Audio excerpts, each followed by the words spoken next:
this is, I grew up in North Lawndale. And, like I said, a lot of my memories lay there, and, and it's funny how, you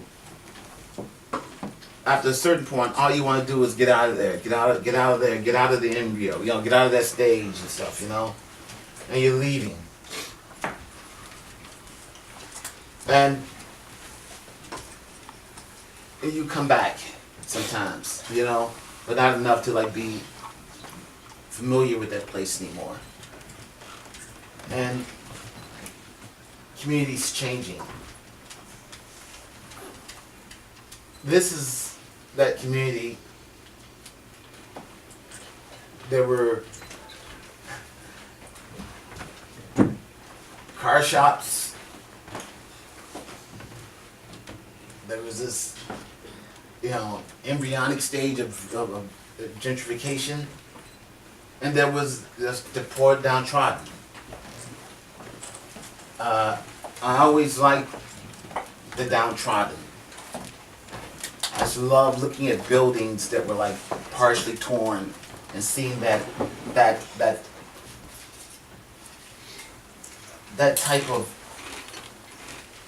color, that type of shape of various colors that house was perhaps painted. I loved looking at buildings like that, and I've always loved as a kid looking at buildings and looking at the top light. Maybe I was just like a voyeur or something, like kind of freak like that. But but I always loved that because I always thought that was a story. Looking at the building, looking at the light up there, and looking at the top of the building, where someone would have their names at and stuff, And that was my game whenever I was in the car, as a kid. I would just like look at the top of the building. It's like, wow, man, and just create stories, And so that's what's the name of that? Because I really like that title. A Great Day in the Neighborhood. A Great Day in the Neighborhood. No. A Great Day in the Neighborhood. Yeah, and it was a great day, man. Sometimes you could like. I'm old enough to remember, not that I'm like, seriously old like that, but I remember, I remember like a donkey, you're old, donkey, with fruit on it, right, man? And I never saw it again. And I never saw that shit again. Shit just had changed, technology, we got Cadillacs. And I remember like a fox in the tree, and my Uncle Lil's coming out and like, these motherfuckers were down south and shit, so they tolerate that. And they were like, saw a fox, and I was like, but I have no proof but that memory, you know what I mean? And I know there was a fucking fox up there, because it was whatever, you know what I mean?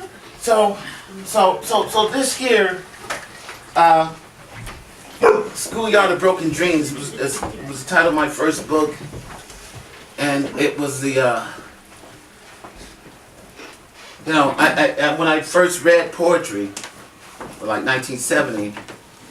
Some of you might have heard this too. I stuttered a lot, and my sister gave me this poem by one of the books, We Really Cool, and I memorized that poem, and as a result, I didn't fucking stutter any fucking more, man. I did, but I had to be like reading or or reciting or singing, Otherwise, I would just but I was good. What was the name of the poem? We Really Cool. We really cool. We play the cool. We lurk late. We strike straight. We sing gin. We thin gin. Jazz. We jazz June. Thank you.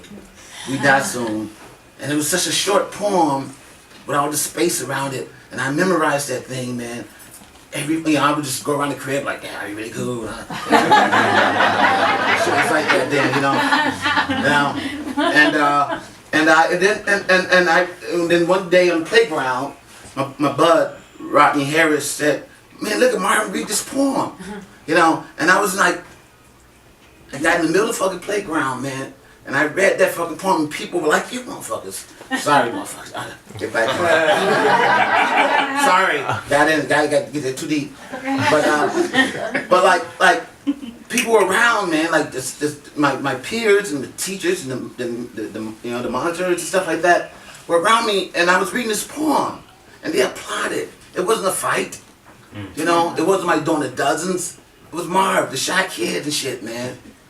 And that really gave me, and I look back 30-something years doing this, for that to parallel with one's self-esteem.